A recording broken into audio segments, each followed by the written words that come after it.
can't always get what they want. They can't always get what they want. They can't always get what they want. But if we try each time, we just might find that we can get what we need.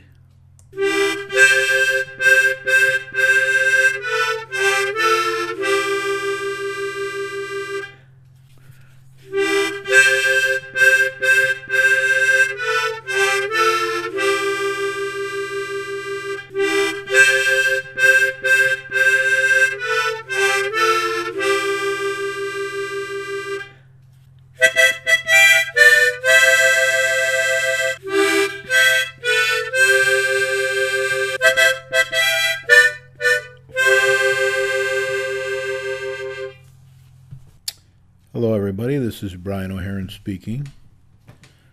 This is episode 14 of Spreading the Word. We're trying to get out the word to everybody who's interested about what's going on with the total rewrite of the planning and zoning regulations that has been proposed by P&Z. The other night was the second part of the public hearing. It was actually closed at the end of the meeting, but the meeting went on for about an hour and 20 minutes, including the closure part. And I'm going to bring a little bit of it to you tonight. Stay tuned tonight and don't change the channels every once in a while, because you're going to hear a really good people tonight giving feedback on these new totally rewritten planning and zoning regulations at this continuation of the public hearing. They will be Michael Ham and John Marisi. Because it was a very interesting meeting in a lot of ways. I didn't say anything during the meeting. I observed and took a lot of pictures. Some of them came out pretty good, some of them didn't. You'll see some of them tonight. But there were a couple problems right in the beginning of the meeting. Number one, a couple of the people that were missing, the first people on the first team of planning and zoning, showed up this time. They weren't there at the first public hearing and said they wouldn't be there. But to my surprise, they hadn't even listened to the tapes or watched the DVD on channel 191 and 2 and 3 and whatever channels it was on at Charter before they came to this meeting. Very unprofessional. It's not something I would do if I were on a commission. I'd be prepared when I came to the meeting. The other problem we had was they locked the front door at Town Hall at a certain time in the evening, probably after working hours. And on Tuesday, that's about 4 o'clock. I don't know what time they locked the doors. But by the time we got to 7 o'clock, and people were coming for the public hearing that was held in the Hicks room of Town Hall, they couldn't get in the front door. There was no sign on the front door, so a lot of people who never go to the Town Hall and don't know what the regulations are down there, didn't realize that the door was locked. So we believe that many didn't even come in because they didn't know they had to go down around the corner through the police station, get on the elevator, and come up to the second floor for the meeting. So that didn't start out too well at all. Once again, the chairman was a little rough. I don't think he totally understands how public hearings work. He tried to interrupt people many times, as he always seems to do. Try to get them to speed up. Try to get them to shut up if he can. That didn't work this time. But anyway, there were very many people there from the lake area mostly, a couple from the town. And they did go through what their concerns were, but the one who did the most speaking was a past selectman, vice president of planning and zoning for 6 years, and a member of planning and zoning altogether for 14 years, including the 6 years that he was vice chairman, in the good old days when people in town were trying to get things done. They were trying to put in the business parks and trying to grow the grand list. So he had a lot of experience. I don't think there's too many people in our town, even those that are on the commission, that have as much experience as he does, because he's also a contractor by trade, and he deals with engineers all the time around the area, not only in Winston, but Torrington and other areas around. And he knows a lot about regulations, not only in our town, but in other towns. So one of the people that I'm going to have talk mostly tonight, from the voice version I got from the town hall this morning, I'm going to play Michael Ham. Michael is backed by about 220 people or so that signed the petition and call him all the time from week to week, telling of their problems, going through about 45 minutes of presenting the information that he studied up on and that everybody called him about. A lot of people call him, a lot of people call me, a lot of people call Steve Sedlowski, a few people call Mark Melanson, the building inspector. But anyway, many people call Michael Ham about their problems because they know he knows all about it. They know he will read the planning and zoning regulations and understand them, and he'll be able to present their case for them when they can't come in from other towns and cities when these meetings are held at this time of year. So we're thankful. We citizens, homeowners, property owners, because he's very, very, very astute, understands these regulations, can read through all the difficult parts, has experience dealing with them all over the town, has experience dealing with all these people that are on the commission, knows what they personally have, and how they've gone through these various commissions in town. And we should be thankful that we have somebody like him to help us, because he can see through it all. So what I'm going to do now is I'm going to play the whole part of Mickey Ham's presentation and the banter that went on during it with various people, the chairman, Steve Sedlowski, the land use director, a couple people in the audience, and I think you'll really appreciate this. So tonight's program is going to mainly concentrate on this, so I have some time at the end. I'll play a couple of the other people briefly and tell you what their concerns were. But all in all, it was a very good meeting for we residents, landowners, property owners, business owners, industry owners, maybe not so much for them because they're cutting back on industry zones. But anyway, let's listen to Mike for a while, see what he has to say. Good evening, Mr. Chairman, members of the Commission. Michael Ham, 405 West Wakefield Boulevard.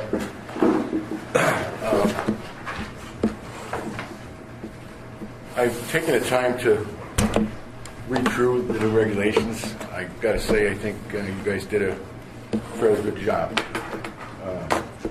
I'm actually rather proud.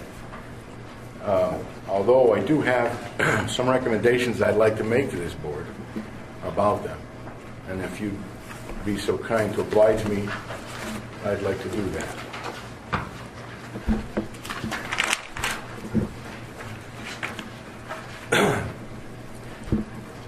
First couple of things is, Steve, I don't have that change for mixed use that you just read for adding the language for mixed use definition.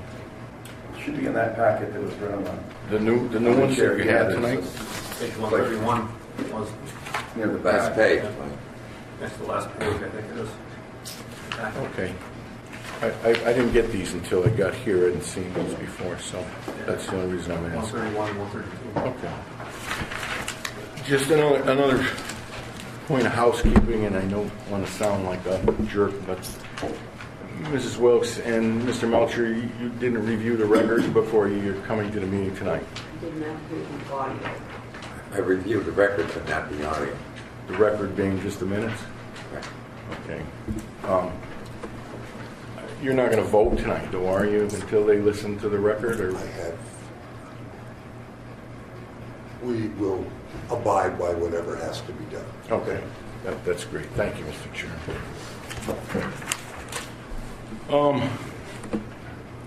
I think you've covered in this, and correct me if I'm wrong, because I haven't seen it yet. In the town gateway zone, you've added bulk storage, correct? Yes. And have you added that as a special permit? Yes. And have you added outside storage, unlimited, to that? There's storage listed now, I believe.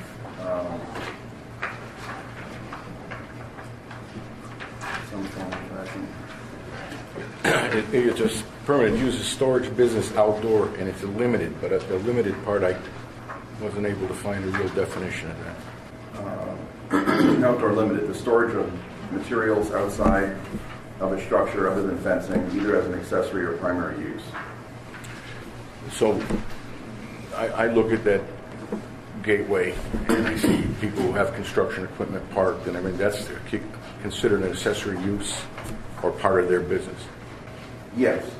And if someone was to want to develop a garden center and wanted to display the garden tractors or whatever out front, Yeah, that would would fall cover under it. that. Okay, good.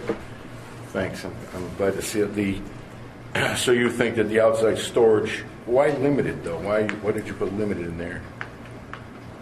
I'm not sure the consultant came up with that definition. But I would recommend that you strike the limited. It seems to be distracting to most people who read it, that it is limited. I went through the rural residential zone and looked at the minimum lot requirements, minimum lot width, but I see you address that further on in your appendix of existing lots can be used as they are. Is that yes, as long as they're legal existing lots, they can be built on. exactly You just can't make any new ones right? that don't meet. Yep. Moving on to the Highland Lake District, again, you moved that minimum lot area up to 40,000 square feet and a minimum lot width up to 150 feet. Also, your minimum setback from the lake, the high water mark, is 35 feet. The minimum lot area seems excessive for what's there. I understand what you're trying to accomplish there to get it to more like a 1 acre zone. And the 150 feet probably doesn't agree with 90% of the lots that are up there at 100 feet and less. Yeah, again, they're all legal they are legal non-conforming lots. The 150 feet, 40,000 square feet would only kick in for new lots, if you wanted to make new lots. Yeah. I don't really see that happen, do you? Probably not, but Yeah. I think there are some parcels up there that are part of the Highland Lake District that are certainly subdividable. Okay. So your intent really is there for new and upcoming subdivisions that may take place up there. You would want to keep them in a 1 acre zone? Correct. Okay. That's the way it is now as well, I believe. How about the minimum setback at 35 feet? I would prefer to see it like 20 myself, but you're also regulated from the wetlands for 100 feet back from a regulated area, so. That's something the commission can consider. We did talk about that in the committee a little bit, where that should be.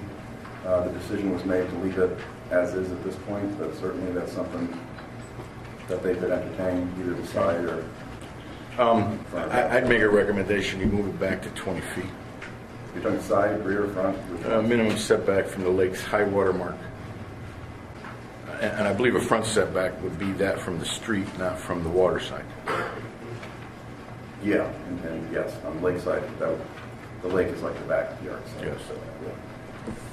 So I don't see a problem with that because that's pretty much what it has been.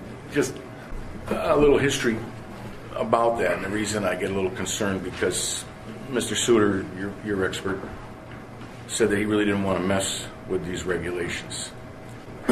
He and I had a conversation about it, and I believe he addressed that, saying he didn't want to touch it, simply because of, as I put forward, how Highland Lake was created, and it's 50-foot blocks, and I'm not going to go back through that. But part of what I see, and I've been a resident up there for over 30 years, and there's people here who've been residents up there for much longer than I have. And one of the things that we all recognize is that the lake's development over the last 15 to 20 years has been a wonderful thing and a wonderful way it's developed. And I hate to see it end up being limited to people who want to create better out of nothing. When I first built there, the building inspector here was Joanne Williams, and she used to come to our site on a daily basis because she was very interested in what we were doing. And one of her comments to me was, "Mike, why are you building a house like this here?"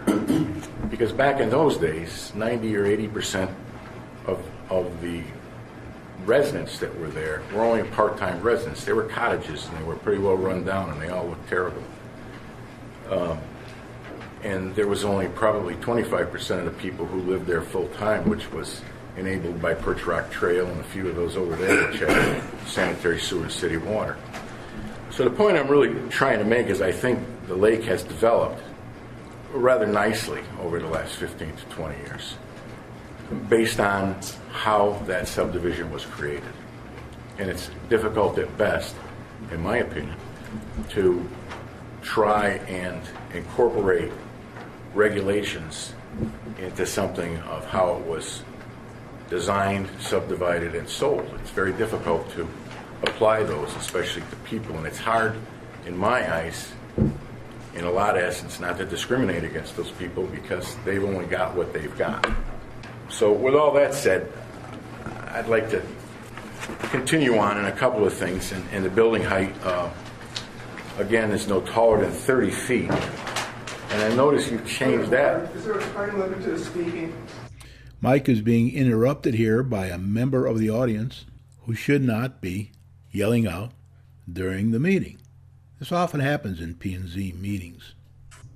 The chairman didn't say anything, so Mike had to put him in his place. Excuse me. Where's the gentleman for? Excuse me, this is a public hearing. Is there a time And I limit? believe I have the floor. You will get your turn if you wait. We did not set a time at this point. The height limit for which district are you talking about? We're still in the Highland Lake Highland Lake, District. yeah. Yeah, still in the Highland Lake 30 District. feet, yeah. It indicates that it shall be no taller than 30 feet in height, and it's measured from an existing pre-development grade. I don't have an issue with that, but back in some of the appendages here, it indicates from the ceiling height of the top floor to the midsection of the roof. And now this indicates 30 feet from the second floor to the midsection of the roof. It depends on the kind of building you're talking about. From the roof- That's for an A-frame? That's only for an A-frame. Only. Yes.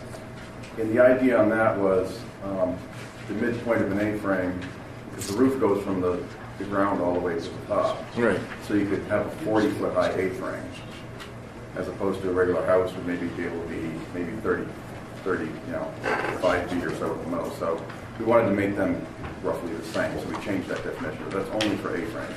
And back to your what you're saying here now on the pre-existing or pre-development grade, the building, exterior building, from the highest point of the pre-development, I think I The got average.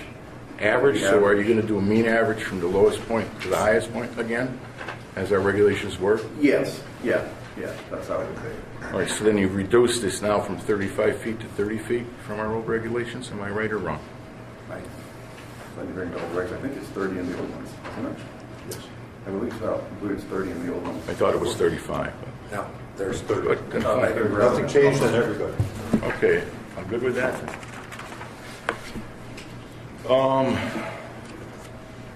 Move on to the Highland Lake Business District. I think you've addressed Blaine Athorn's uses that he wanted to add in. Yes. He called me just prior to me coming, wanted to make sure they were there. He's got some business to attend to tonight, so he wasn't able to come, so I'm happy to relay that to you. And Mr. Marici, they both have. Okay. Next session I'd like to take a look at with you is the low-impact development regulations. What page are you on? 21. And if I can bring everybody down to B, paragraph 4, the scope and applicability shall apply to all developments subject to a site plan review or approval of the Commission of the Zoning Board of Appeals, as the case may be for a special permit. A single-family dwelling that is not part of a subdivision of land shall be exempt from these low-impact development regulations, except in the HL district. There's language further on, again, in your appendix that doesn't make reference to the HL district again, and it seems like that was added in, and if you're going to allow it to be exempt in the RR districts and so forth, I understand everybody's concerned about the water quality of the lake and so forth, but I find that you're adding in one zone only that isn't going to be exempt. That becomes discriminatory. And I think that there may be some language that you could add to that may not make it discriminatory. And I'm just going to run this on you and see what you think. And except in the Highland Lake District, where best practices shall be employed as allowed by site conditions. And the reason I would stress that is because, as we've discussed prior, you've got lots that, pre-existing, non-conforming, that we'd all like to see bigger, and we'd like to see the development spread out more, but it didn't happen that way. So we've got to live with what we have. So if you're going to allow the rural development districts to be exempt from the low impact regulations, in my opinion, you should let the Highland Lake District be exempt from it, or add to it where best practices shall be employed as allowed by site conditions. And the reason I say this, you're not going to have room to employ all of the low impact development regulations that you have to get the amount of stuff that you want. Yeah, I believe it's applicable for site plan reviews and special permits in all zones except for the residential zones, except for Highland Lake. And I think that's probably in there because there's a few provisions in the Highland Lake District regs themselves that indicate you should use the low impact to get density bonuses. Yep. And things like that. So I think that's probably why it's there. But unless you're going for a site plan or a special permit, the way I read this, it still wouldn't be applicable anyway. Well, you're going to be Unless you're trying to do one of those additional, get that additional coverage or what have you. Exactly, and that's when you're going to need to go to a site plan. So then you're going to have to go back and apply the LID regulations. Yeah, I mean, most of those provisions call for LID anyway. So it's, like for example, it's 20% impervious. You can go to 20% impervious, but you have to use LID practices. There's some other things that touch upon that too. Well, in the site plan requirements, the site plan required in certain districts or for certain uses in other districts, in all TC, TCR, TG, and PI districts, and for all other uses other than single-family homes. Right. So, It's typically commercial. right. So what it's saying is, in the site plan requirements, you don't have to have one for Highland Lake District. But if you're going to employ low-impact development things, somebody's got to design it. So you're There's nothing saying you can't do it. I mean, if you want to do LID provisions on a rural residential lot, nobody's going to stop you. This is where it's required to be reviewed. Is that? so who's going to review it? So you're going to have to do a site plan to get it reviewed.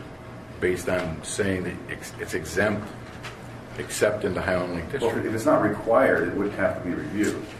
I mean, if you live, out in Winchester Center somewhere and you wanted to do it, you could just do it yourself and we could help you do it. You wouldn't have to come in and get it approved. But you're saying here that it's exempt in all the other zones except the HL district. Right, because I don't believe it's required to be implemented in any of the other districts. It's only required in a couple of instances in the Highland Lake District. The point I'm making is that makes it become discriminatory.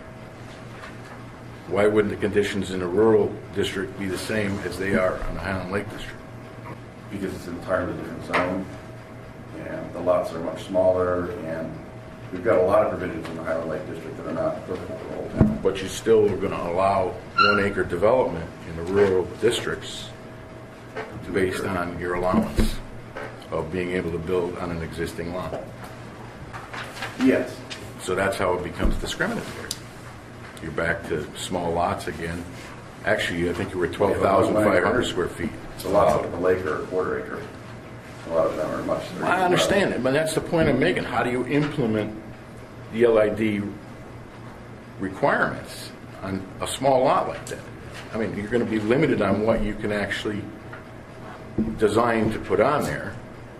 And with the smaller the area, the more thought for design needs to be entered into it. So somebody's going to actually have to create that the low impact development, the LID design. I mean, on a 1 acre lot, you wouldn't necessarily have to do it, but it's certainly something if they wanted to require it, they could. Well, then I would ask you to add to that, except in the Highland Lake District, I would ask you to add where best practices shall be employed as allowed by site conditions. That makes it so that it's not discriminatory and saying we're worried about the Highland Lake District. We want people to employ the low impact development things. But if you don't have room for it and you can't get it there, although it will affect your allowance, the extra 5% if you don't get it there.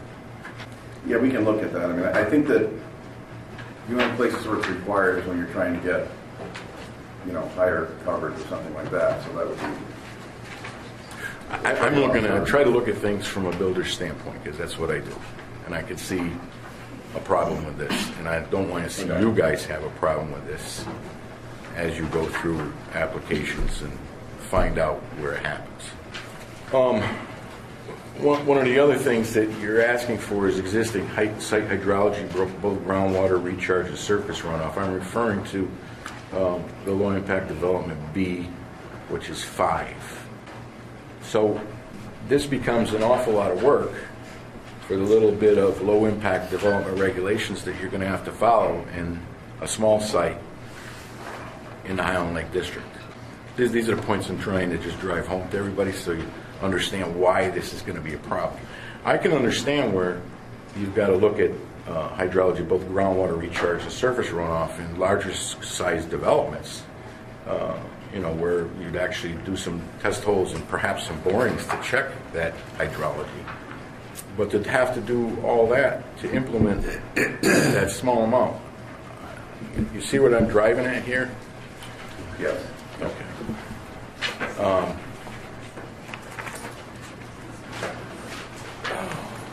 When you talk about that, what sort of cost? You're talking about the impact it is for a small lot.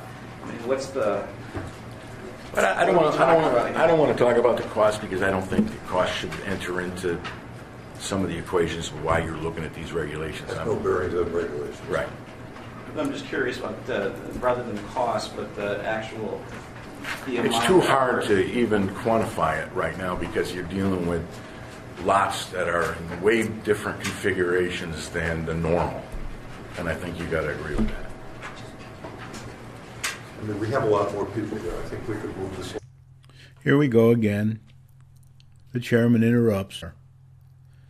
He should be, the chairman that is, listening to Mike and encouraging him to speak up more. He's getting a very, very experienced person with a couple hundred people backing him. And a lot more that won't admit that they're backing him because they don't want to get in trouble with their business. Whether they will or not, it's another story. But they should be listening to Michael. It would cost them a fortune to get his input, and they never seem to come and ask unless you go to the public hearing. Isn't that a shame? Don't let them push you around, Mike. Move this along I'm expeditiously. going to try to do my best for you, Mr. Chairman. Back to the low impact development regulations, number 10, surety. You're asking for the construction activity to be a cash bond or letter of credit. What about a surety bond? And I know you're using surety bonds in other aspects of these regulations. I would ask you to add surety bond in there as well. Actually, in the inspections, number 11 and B, there's a mention of the use of the surety bond right there to complete the work. So I think you should enter in the surety bond up above. Again, now when you implement LID regulations, you're going in and you're going to have to maintain records for at least 5 years on the LID that you put into any building lot. Back to another reason why I think you got to be careful about how you're doing that, because you're becoming way too biased of what your requirements will be for the little guy versus a big project. Now we'll get to your favorite one. A lot of this stuff I'm answered already based on what I've seen. But we're going to move on to page 28, non-conforming uses, buildings, structures, and lots. Page what? 28. This is the replacement, so to speak, for 10.6. And I saw the changes that you made, Steve, to it. And I think there's a couple things we got to finish here. And one is in the... Slightly newer version, too. This is the one I just got here tonight? Well, you correct me as we go along so we can save time then. How's that sound? Number 6, paragraph I, setbacks. A principal residential or commercial industrial structure abutting, which is actually now building, abutting or another non-residential zone property. I think you forgot to put residential or non-residential in there. Now, it's a principal residential structure, so a house certainly qualifies for this. Okay. Or a commercial or industrial building that is next to another commercial industrial building. This is an easier way to say it. So if there's a commercial building next to a house, they can't use this provision. Okay. Because we don't want them to get that close to houses and... Abutting another non-residential zone Yes. property. So I think perhaps we got to think of a way to straighten that language out so it doesn't seem like, to me when I first read it, and I still look at it this way, that it looks like a principal residential or commercial industrial building abutting another non-residentially zoned property. Principal residential, and with doing those 2 commas, you can always take that out. Or a commercial industrial building abutting other non-residentially zoned property. Okay. So one way or the other. or both. Well, one way or the other, we got to make sure that it affects residential property. It seems the way it's written. Does. Yeah. It seems the way it's written, it's just for non-residential. No, you can take out what's between the 2 commas and it's what you want. I'm not sure. A principal. Read that single sheet. I think the wording was changed. Oh, it is. Well, I agree. But that principal residential building, I probably should put in there. Yeah, maybe that would help. Or commercial Yeah, industrial you can add that, building that would make it clearer. abutting another non-residential zone property. That's only for a commercial building. Yes. But the point we're trying to do is get this to apply to the residential side too as well. It's absolutely. I understand. So I think the little language change there, I think would be fine. The other thing was expanded to an additional 18 feet. And I got an issue with that because if somebody wanted to add a garage to their house, they're going to need closer to 24 or 25 feet. So I would make a recommendation you change that to 25 feet. And then that's an up to 25 feet. So Right. they can use 6 feet, 2 feet, 4 feet, but they have the ability to go up to 25 feet especially if they want to put in a garage. But they could do that under D with a special permit as well. I know, but Yeah, wouldn't you like to solve this 10.6 problem? I'm trying. Keep tweaking. I'm trying to do that with you, buddy. Okay, those are the only issues other than the those LID techniques utilized as allowed by the site to minimize the impact of the environment. So you're saying that here, but you're not saying that back in the other section. And that's in page 29A3. Yeah, that's for rebuilding. Yeah, again, we'd like them to be used. Well, applicable. Again, they're right. small lots. I'd like to see them used the same way back in that chapter where I was trying to show you the definitions of why I thought it was not appropriate. If you put something like that there, or something in the language that I gave you on it, I think you would eliminate that problem.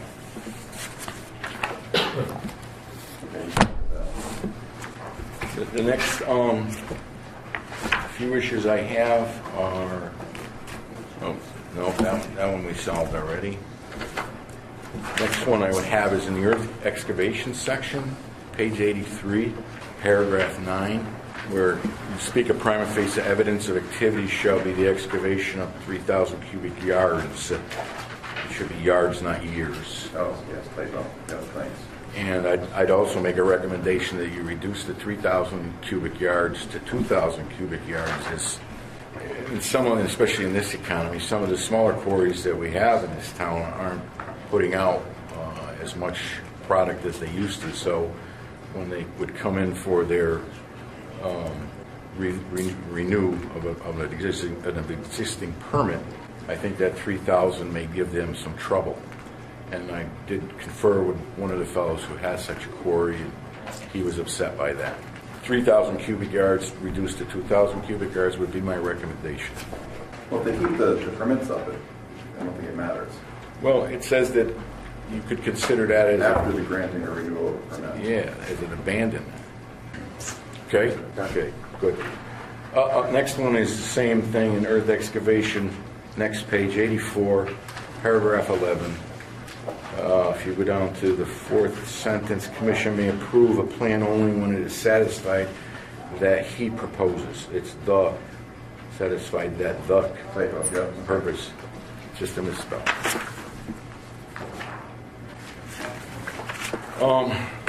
The next one, you've added the bulk storage into the corridor zone. Yes. Okay, and have you added, we spoke about that earlier, the outside storage, so that would be another recommendation I would have, but we kind of conferred on that where the, Yeah, it's already there. okay, Yeah. Michael, we have to you've modify. been on for almost 40 minutes. Mr. Chairman, I just beg your diligence in this. I think it's advantageous to us and the community to finish. I don't have much more to I have go. many more people here who want to. I understand you do. I So understand you do. you're dominating, so let's. I don't mean to be 5 dominating, minutes. sir. I think they're all logical things, and we're going to get to one more logical thing, which lies in the... Yet another interruption by the chairman. That big bully. He's a tall guy, but he's not as tall as the Wilt Chamberlain I played scrimmage with when I was at Kansas University, and he was no bully. I like the way Mike stands up to these interferences. He's a real pro. He knows his stuff. He's got the information. He's studied it. He's talked to many people. And he has many people that signed a petition to defend him. I think he's doing a wonderful job. If, again, I keep saying the same thing, if I were the chairman of this commission, I'd ask him to speak longer. Maybe even extend the public hearing for a few months so other people would have a chance to get their input in. zone for town center. And a parking requirement for off-street parking is not required. And Mr. Suter made comment at the last public hearing that that parking could be dispersed onto Main Street for parking. And I was a little bit dismayed about that, so I did some investigation. Main Street is a state highway, and I don't think you guys can defer your traffic to parking on a state highway. And furthermore, Main Street is always an issue to find a parking place on. And especially in the wintertime when snow removal is going to be necessary, that overflow of traffic or parking onto Main Street is not going to be a solution at all. It's going to become a problem. So I bring you this problem, but I also bring you a solution because I think that's the way you should do business. And state statute section 8(2)(c), you can make payment of a fee in lieu of parking requirements. Now, although you, in your regulations, you're allowing them to release it 50%, the section 8(2)(c) allows you to receive payment for every parking space. Are you familiar with it, Steve? That is taken over that you grant the applicant not to have, and they actually have to pay the commission, or actually pay the town. It has to end up in a sinking fund, which will be used, and I'm trying to do this expeditiously. The sinking fund has to be used only for parking or transient type stuff that the town could do as projects. So you have an opportunity, and I'll just give you some copies you can pass out to the members. I think it would be advantageous to you to add back in your parking requirements, and you can make agreements with your developers or your applicants that they can buy their parking spots at a set price, or they can construct a parking lot on their own. What it does, it gives us an ability to start a fund. As we all know, we've always needed parking in this community. We've always had trouble finding parking spots. People have trouble finding parking spots that come to a public hearing. So it would give us the ability to perhaps purchase some properties that are available with that sinking fund in the years to come, and be able to develop a municipal parking lot that would make sense for the redevelopment of Main Street. And that's another problem that if you're going to push that parking into Main Street, you're going to limit the new stores or the old stores that you're trying to rehabilitate. Where are those folks going to park to go into those new stores you're rehabilitating?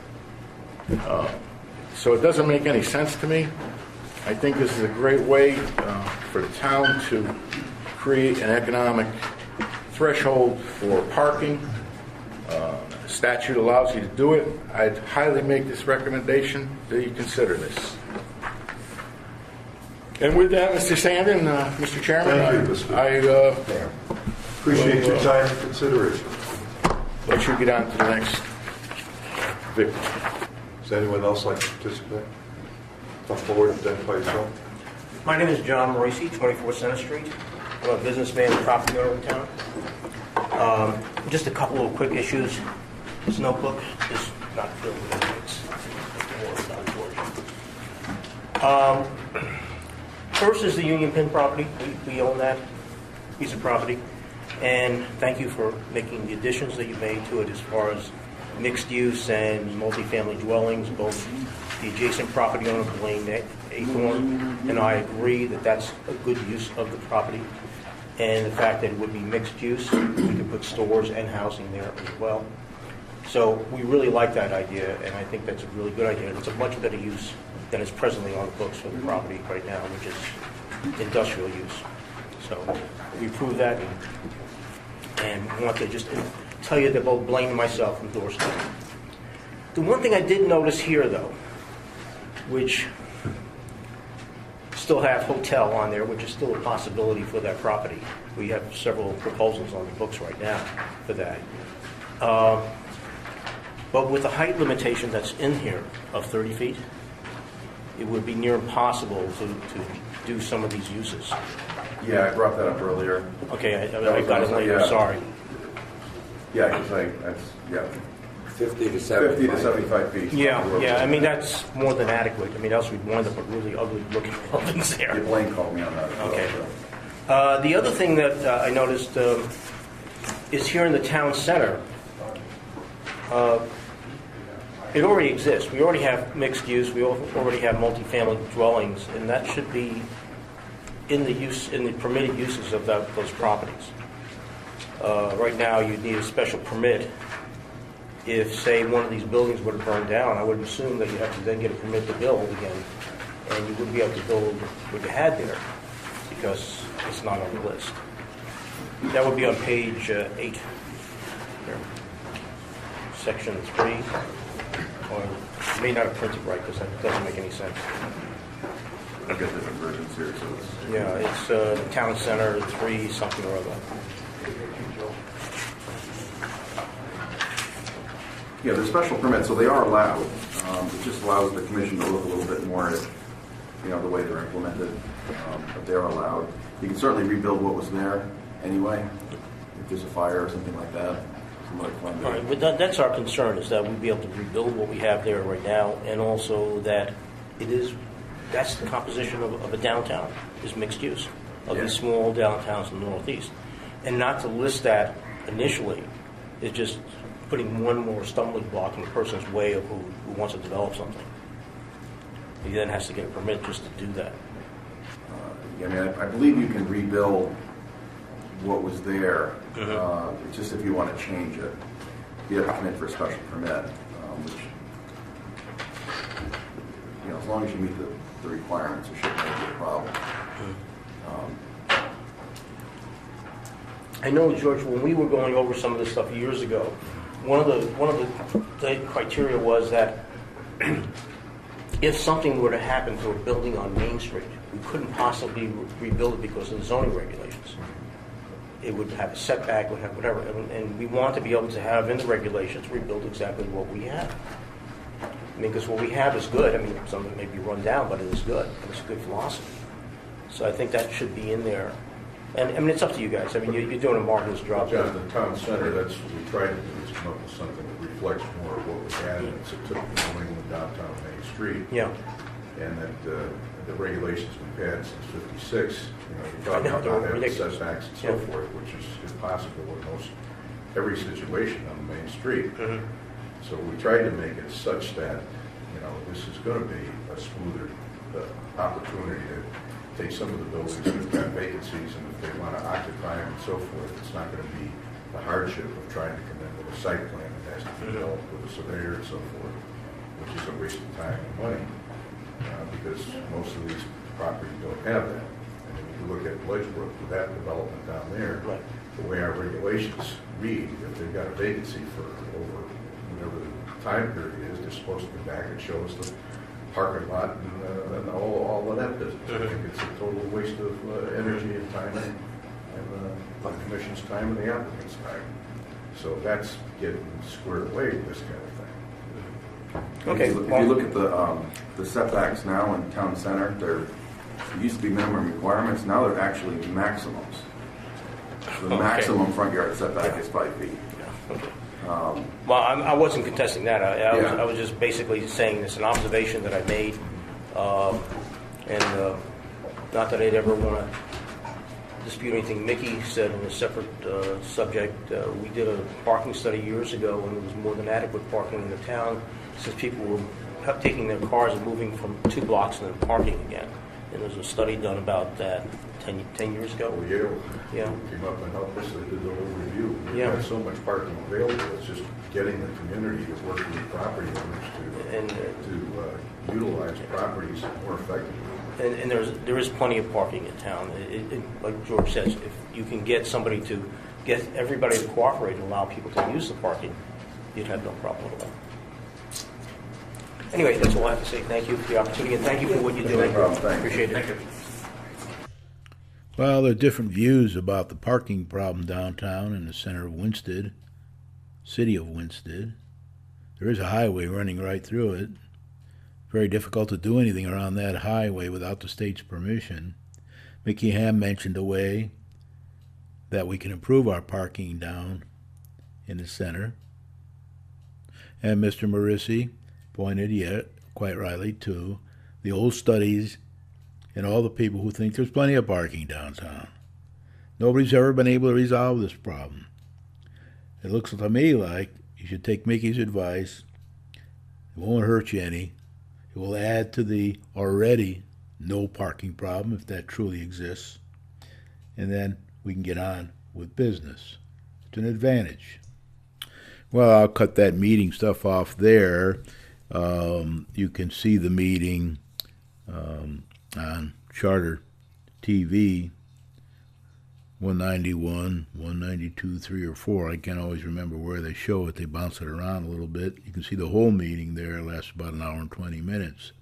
But what I wanted to point out on this program was that you had an excellent businessman, 2 or 3 on this program. I played 2 of them that have a lot of experience in town running boards and commissions and being on boards and commissions and doing work in the town and talking to engineers and really understanding the planning and zoning regulations. And they had the opportunity here, which they have it all.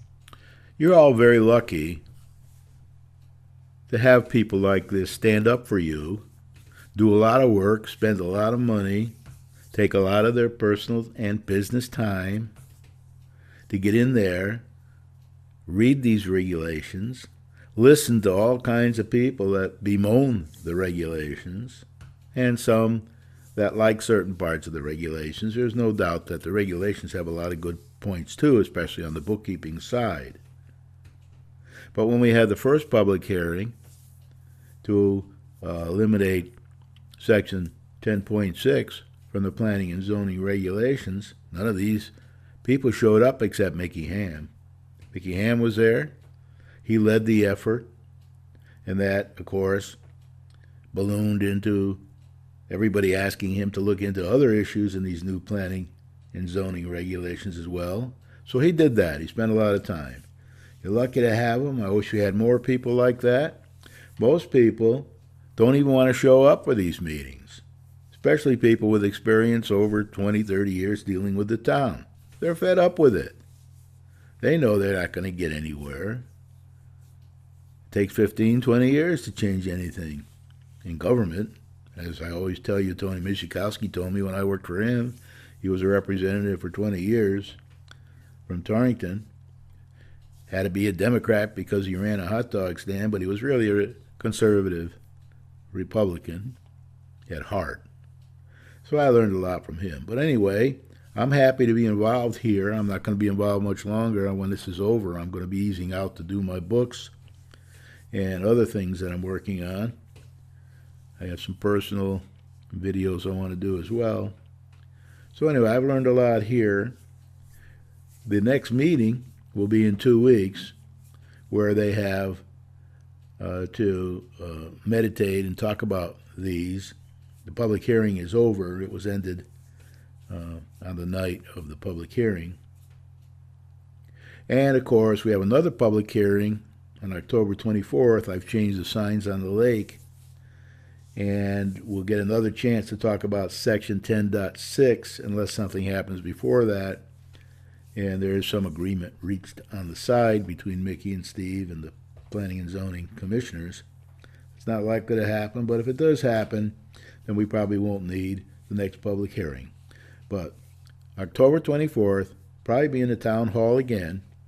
Make sure you go around the side to get into the police station so you can get into this public hearing and you don't get blocked by the front doors that are there locked because they had some vandalism over the years at night inside the building and had to lock the doors. So anyway, attend the next public hearing, if it happens, on October 24th, probably in the town hall, same room, Hicks room, and speak up. Try to get other people to do it. I'll bet you Mickey and I have talked to 30 or 40 people about this. They can't make the meetings. They can't get there. They're out of town. They're on business trips. They're on pleasure trips. They've moved for the winter, etc., etc. So they ask us to do that. So when the chairman, the big bully, pushes Mickey Ham and tries to get him to stop speaking in a public hearing, anybody can speak as long as they want in a public hearing unless there's a time limit set on people.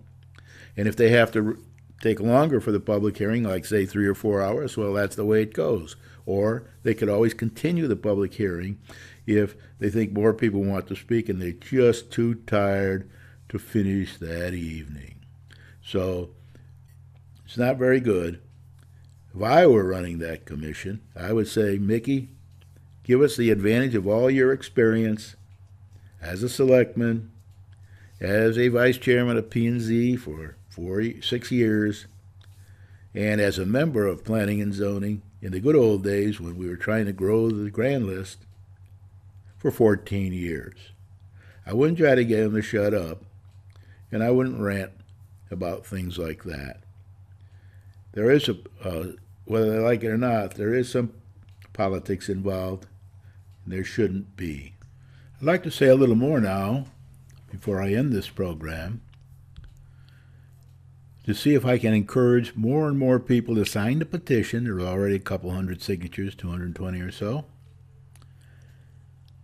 Come to the next public hearing on October 24th. There'll be the public hearing for the application we put in for Section 10.6. That'll be the first thing on the agenda.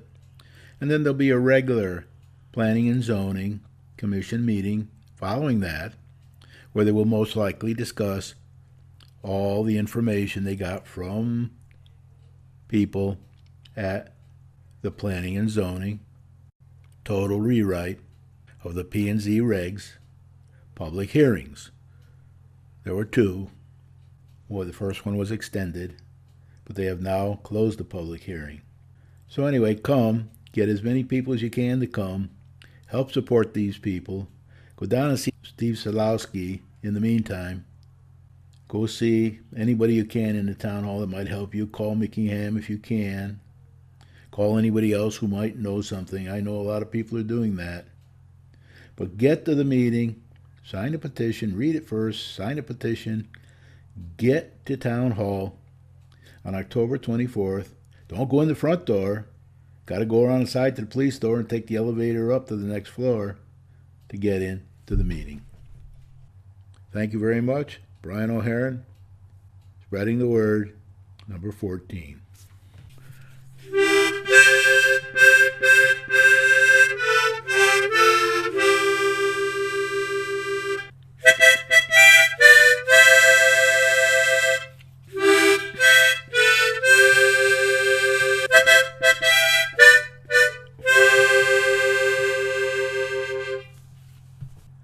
They can't always get what they want.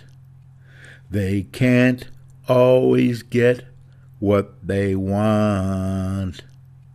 They can't always get what they want. But if we try real hard, we just might get some of what we want.